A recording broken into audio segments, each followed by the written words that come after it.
Welcome to TechieLeopard channel. In today's video, I'll show you how to delete a channel in Microsoft Teams community.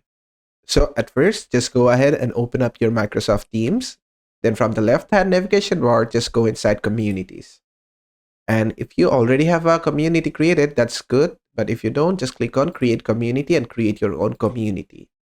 After that, you gotta make sure you have some channels over there.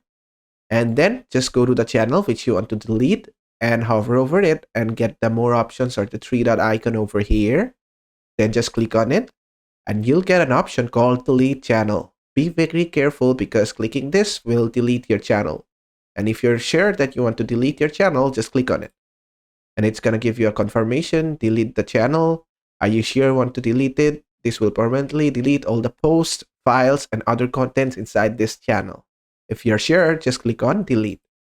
And just give it some time, the channel will be deleted and removed. As you can see, it's no longer available. As you can see, it also says the channel has been deleted.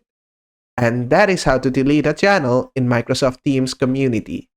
I hope this video was helpful. If it was, please give it a thumbs up and don't forget to subscribe.